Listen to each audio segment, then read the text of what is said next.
वालेकुम दोस्तों, तुसीं देख रहे हो हसीन पंजाब टीवी ते मैं तुहाडा मेज़बान अमीर रमज़ा। दोस्तों सब तो पहले अपने चैनल हसीन पंजाब टीवी नूं करो सबसक्राइब ते नाल लगे बैल दा बटन दबाओ ताकि साडी हर नई आने वाली वीडियो साडे वीरां तक आसानी नाल पहुँच सके और तुसीं वो वीडियो देखो सब तो पहले।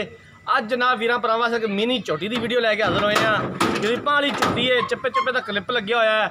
मेरा कैमरामैन तुहानूं मझ दिखांदा है, उस तो बाद पुछांगे सारियां गल्लां मालकां दे कोलों दे बारे। बल्ला मत्था चिट्टियां अखां ने, छोटा छोटा क्लिप लग्या होया है, मिनी माझे। बाकी जो मिट्टी सोना कैमरे की नज़र है, कद बड़ा छोटा है बस। बाकी जो जनाब है वो वीरा भरावां दे सामने आ। हवाना बड़ा खूबसूरत है। उन्नी मझ आप नहीं जिन्ना माशाअल्लाह थले हवाना है, थब्बे का हवाना है मझ दे कोल। दूसरा सूआ इस झोटी ने सुना है, ये किन्ने दिन लैंदी है सून दे विच। पिछले सूबे दुध का की हिसाब किताब सी, की इनकी डिमांड करते हैं, ये गल्लां बातां होणगियां मालकां दे नाल।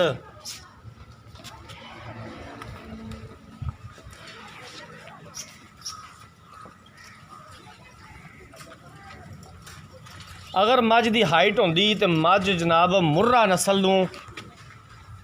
नस्ल की कापी करती सी। अगर मझ की हाइट होंदी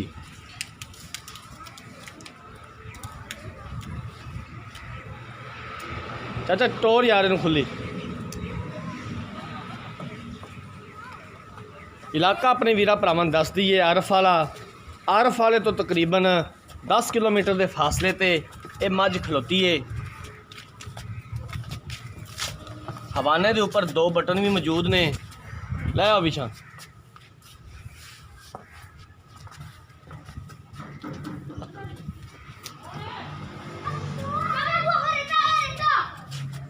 हवाना इतना है माशाल्लाह मझ कोले, तो मझ को टुरिया नहीं जाता।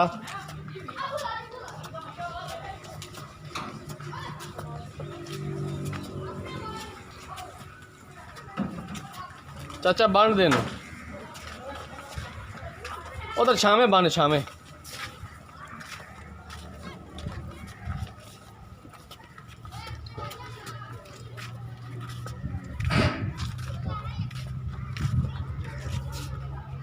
हड्डी मझ की नज़र नहीं आती माशाल्लाह, इतनी माशाल्लाह पली हुई है कि हड्डी मझ की नज़र नहीं आती।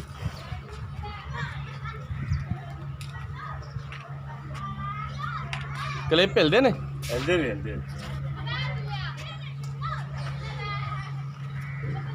दिखाओ कैमरामैन साहब। ठीक हो गया।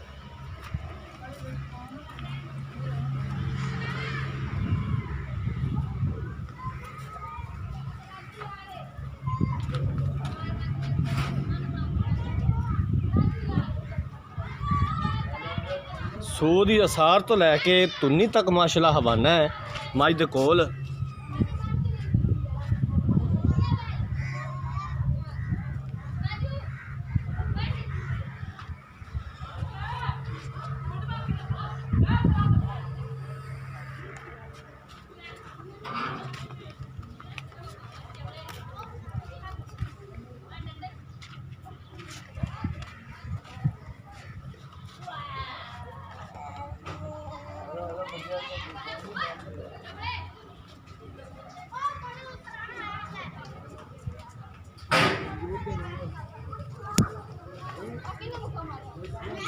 और जनाब मझ वहाती मेरे कैमरामैन ने।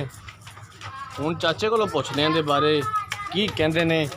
चमड़ियां दी वेख लैण दिओ भी बरीक है कि मोटी है। तार नहीं गई फिर दी है, बिल्कुल बरीक चमड़ी है। ठीक हो गया चाचा, इत्थे आ जा यार, छावें आ जा। अस्सलाम वालेकुम। वालेकुम सलाम जी। की हाल है चाचा तेरा? शुक्र तो अल्हम्दुलिल्लाह ठीक है, अल्लाह दी करनवाली। चाचा मझ ने किनवा सुबह सुना है? पुत्र शर्तिया दूजा सुहाना है मैंने। छतिया दूसरा सुबह सुना है। हाँ जी, मझ भात नहीं पानी पार पावेगी अपनी, छट्टा फुआरा अपना, ठीक है। गंढ मरूड़ी अपना। ठीक हो गया। और दसो जी चाचा किन्ने दिन लैंदी सून दे विच? पुत्र घट तो घट दे कटेगी 5। 5 दिन लैगी सून दे विच। हाँ जी, पिछले सूबे का दुध का कोई रिकॉर्ड का पता है? बिल्कुल पता जी। कितना दुध करती थी? पिछले सूए पहलन हो गए 10 तो 11 ते 12 कर दी थी। 10 तो 12 लीटर पहलन हो के करती रही। पहलन हो कर दी। ठीक है। ਚਾਚਾ ਇਹਦੀ ਕੀ ਡਿਮਾਂਡ ਕਰਨਾ ਤੇ ਕਿੰਨੇ ਪੈਸੇ ਮੰਗਣਾ ਹੈ? ਪੁੱਤਰ ਦਾ ਮੁੱਲ ਜਿੰਨਾ ਵੀ ਮੰਗ ਲਵਾਂ, ਜੇ ਕਦੇ ਕੱਦ ਹੁੰਦਾ ਮੁੱਠ ਪਰ ਹੋਰ, ਤੇ ਮੁੱਲ ਮੰਗਾਈਆਂ ਮੈਂ ਤਾਂ 3 ਲੱਖ ਆ। ਅੱਛਾ, ਅਗਰ ਕੱਦ ਹੁੰਦਾ ਹੋਰ ਤੇ ਮੁੱਲ ਮੰਗਿਆ 3 ਲੱਖ। 3 ਲੱਖ ਮੈਂ ਚੱਡੂ ਵੇ ਨਾ ਮਾਸ਼ਾਅੱਲਾ।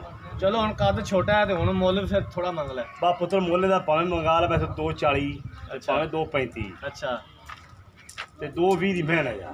220 ਦੀ। ਹਾਂਜੀ 220 ਜੋ ਪਿਆਰ ਮੁਹੱਬਤ ਨਾਲ ਕੀ ਕਰਾਂਗੇ ਜੀ, ਕੋਈ ਸੀਨਾ ਸੀਨਾ ਲਾਓਗੇ ਤਾਂ ਇਨਸ਼ਾਅੱਲਾ। ਅੱਛਾ, ਹਾਂਜੀ ਸੀਨੇ ਨਾਲ ਸੀਨਾ ਲਾਵੇਗਾ ਤਾਂ ਕरेंगे ਪਿਆਰ ਬਿਲकुल ਮੁਹੱਬਤ। ਕਰਾਂਗੇ। ਚਲੋ ਠੀਕ ਹੈ, ਮਿਹਰਬਾਨੀ। ਲੋ ਜਨਾਬ, ਦੂਸਰਾ ਸੂਆ ਇਸ ਝੋਟੀ ਨੇ ਸੁਣਾ ਹੈ। 5 ਦਿਨ ਲੈਂਦੀ ਸੂਣ ਦੇ ਵਿੱਚ। ਪਿਛਲੇ ਸੂਵੇ 10 ਤੋਂ 12 ਲੀਟਰ ਦੁੱਧ ਦਾ ਰਿਕਾਰਡ ਸੀ। 2,20,000 ਰੁਪਏ ਦੀ ਡਿਮਾਂਡ ਕਰਦੇ ਨੇ। ਉਹਦੇ ਵਿੱਚੋਂ ਆਂਦੇ ਨੇ ਕਿ ਪਿਆਰ ਮੁਹੱਬਤ ਕਰ ਲਾਂਗੇ ਔਰ ਅਸੀਂ ਇਨਸ਼ਾਅੱਲਾ ਤੇਰਾ ਪਿਆਰ ਮੁਹੱਬਤ ਚਾਚੇ ਕੋਲੋਂ ਕਰਾਵਾਂਗੇ। ਅਗਰ ਕਿਸੇ ਵੀਰ ਭਰਾ ਨੇ ਝੋਟੀ ਖਰੀਦਣੀ ਹੈ, ਰਾਬਤਾ ਨੰਬਰ ਸਕਰੀਨ ਦੇ ਉੱਪਰ ਸ਼ੋ ਹੋ ਰਿਹਾ 0312 612 2054। ਇਸੇ ਨੰਬਰ ਤੇ WhatsApp ਬਣੀ ਹੈ, ਇਸੇ ਨੰਬਰ ਤੇ ਈਮੋ ਬਣੀ ਹੈ। ਅਸੀਂ ਉਮੀਦ ਕਰਾਂਗੇ ਕਿ ਸਾਡੀ ਅੱਜ ਵਾਲੀ ਵੀਡੀਓ ਸਾਡੇ ਵੀਰਾਂ ਭਰਾਵਾਂ ਨੂੰ ਬੇहद ਪਸੰਦ ਆਈ ਹੋਵੇਗੀ। ਅਗਲੀ ਵੀਡੀਓ ਤੱਕ ਆਪਣੇ ਮੇਜ਼ਬਾਨ ਅਮੀਰ ਰਮਜ਼ਾਨ ਨੂੰ ਦਿਓ ਇਜਾਜ਼ਤ। ਅੱਲਾਹ।